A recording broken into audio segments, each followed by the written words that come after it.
সুদখোরও মসজিদে যায়, ঘুষখোরও মসজিদে যায়, বরং মসজিদের কাজ লাগলে হের আরো রড বেশি দেয়, সিমেন্টও বেশি দেয়, ঠিক না? কারণ যারা হালাল কামায় তাদের টাকা তো একটু কম, এই হারাম খোরের টাকা তো বেশি। এই জন্য হে একাই 1 টন দিয়া দেয় রড, 500 বস্তা সিমেন্ট দিয়া দেয়, হে আরো বেশি দেয়। আবার ঘুষখোরেরা সুদখোরেরা বেশি দেওয়ার পিছনে আরেকটা কারণ আছে। আমরা বেশি দেব, দান বেশি করা ভালো, কিন্তু ওরা বেশি দেওয়ার পিছনে আরেকটা কারণ হচ্ছে মনে মনে কয় এরপরও আল্লাহ নি মাফ করে। হাসরের দিন আল্লাহ যদি ধরে যে সুদ খাইলি কেন, তাহলে আমি কমু যে আল্লাহ আমি একা খাই নাই, তোমার মসজিদেও দিছি। এ জাতীয় চিন্তা থেকে হারাম খোরেরাও তার আল্লাহর পথে দান করে, কিন্তু তাদের দান কবুল হবে না, তাদের নামাজ ইবাদত কবুল হবে না। আমি আশ্চর্য হই যখন সুদখোরদেরকে জান্নাতের আশা করতে দেখি। সুদখোরও আল্লাহ আমাদের জান্নাত দেও, সুদখোরও কয় আমিন। আমি কয় কি বেটা, জান্নাত কি এত সোজা? قال رسول الله صلى الله عليه وسلم من أكل درهم ربا وهو يعلم أنه أشد من 36 زينا। নবীজি বলেন, যে ব্যক্তি জেনে বুঝে 1 টাকা সুদ খায় তার আমল নামায় 36 বার জেনার গুনাহ লিখে দেয়া হবে। আশাদ্দু 36 বারের চেয়ে আরো জঘন্য, আরো বেশি। 1 টাকা সুদ খেলে 36 বার জেনা, 100 টাকা সুদ খেলে 3600 বার জেনা, 1000 টাকা সুদ খেলে 36,000 বার জেনার গুনাহ হয়। আর এই বেটা আবার কয় আমিন, আল্লাহ আমার ব্যস্তটা দিও। হাদিসে আছে রিবা 73 বাবান আইসারুহু আন ইয়ানকিহুর রাজুলু উম্মাহু। সুদ খেলে বড় বড় 73টা গুনাহ হয়, তার মাঝে সবচেয়ে ছোট গুনাহটা হলো নিজের মায়ের সাথে জিনা করা। ও সুদখোর আর কত নিচে নামবা। আর সুদের সবচেয়ে বড় গুনাহটা হলো আল্লাহ এবং তার রাসূলের বিরুদ্ধে যুদ্ধের ঘোষণা দেয়া। এটা কোরআনের আয়াত, এটা কোরআনের আয়াত। ইয়া আইয়ুহাল্লাযীনা আমানুত্তাকুল্লাহ ওয়া যারু মা বাকিয়া মিনার রিবা ইন কুনতুম মুমিনিন ফাইন লাম তাফআলু ফাযানু বিহারবিন মিনাল্লাহি ওয়া রাসূলিহি। আল্লাহ বলো, ঈমানদারেরা যারা সুদ খাইতা, সুদ তোমরা ছেড়ে দাও যদি তোমরা মুমিন হও। যদি সুদ ছাড়তে না পারো, ফাযানু বিহারবিন মিনাল্লাহি ওয়া রাসূলি, আল্লাহ এবং রাসূলের বিরুদ্ধে যুদ্ধ ঘোষণা করো।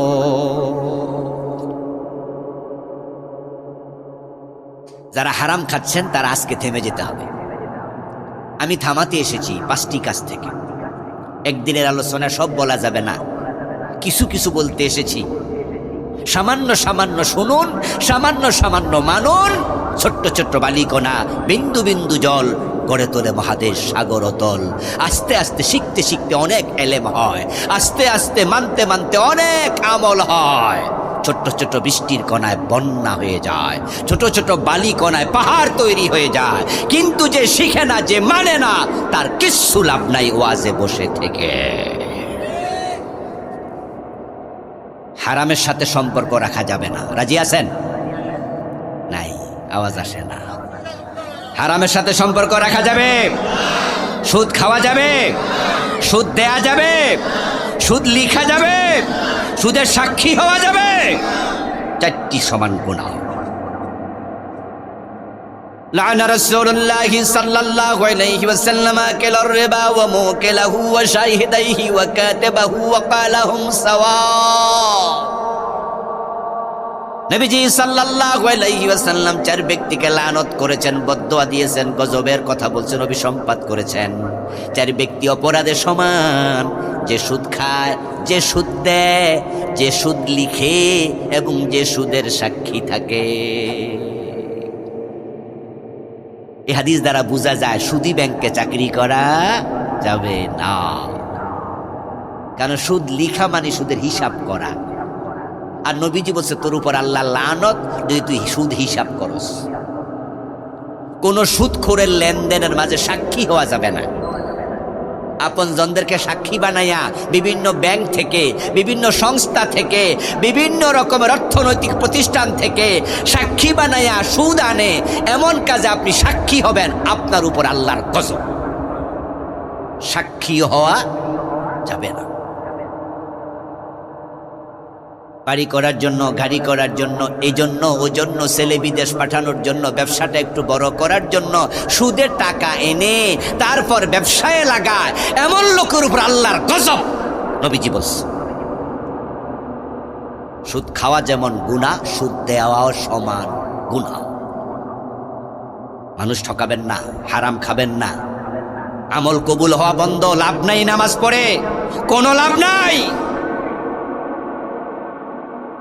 এখন আজকে আমার ওয়াজ শুনা এই জাতীয় অপরাধে যারা অপরাধী তারা মনে মনে যদি কয় যা তাইলে নামাজই পড়তাম না, হুজুর যেহেতু কইছে এরকম করলে নামাজ পড়লে নামাজ হইব না, তাইলে আর ফইরা লাভ কি, তাইলে আর পড়তাম না। আচ্ছা বলুন তো, আপনি যদি নামাজ ছাইরা দেন আল্লাহর খুব লস হয়ে যাবে, ঠিক না?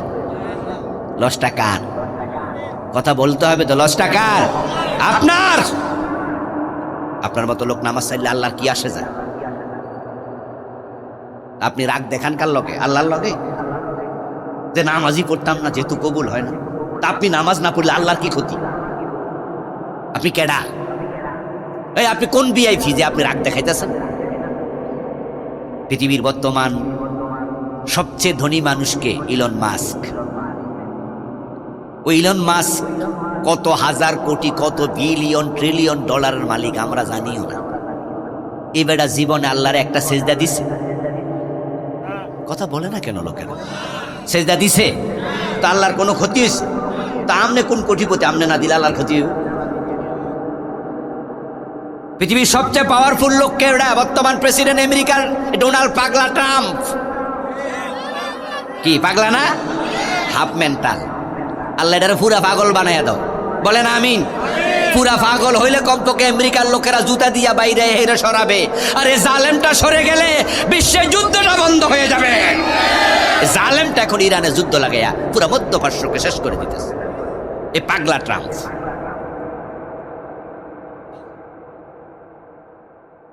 এই পাগলটা ক্ষমতার দিক থেকে বর্তমান পৃথিবীর সবচেয়ে বেশি পাওয়ারফুল। আমেরিকা এমন এক রাষ্ট্র যারা তামাম পৃথিবীকে ডমিনেট করে, আর সে দেশের রাষ্ট্রপ্রধান তো, প্রেসিডেন্ট তো, সাংবিধানিক পাওয়ার খুব বেশি। এবার বলুন তো, এই ডোনাল্ড ট্রাম্প আল্লাহরে সেজদা করছে কয়দিন? আচ্ছা এত সহজ জবাব দেন না কিছু মিয়ারা, ভাইয়ারা বলেন না, জবাব সেজদা দিছে। আচ্ছা আল্লাহর কোনো ক্ষতি হয়েছে? তা আপনার কদ্দুর ক্ষমতা আছে আপনার রাগ দেখাইয়া সেজদা ছাইড়া দিবেন? আর ছাড়লে আল্লাহর কি লস? লসটা কার? আপনার। তাহলে এবার সবাই একটা আওয়াজ করে বলুন, নামাজ ছাড়বেন না হারাম ছাড়বেন? কথা বলেন, নামাজ ছাড়বেন না হারাম ছাড়বেন?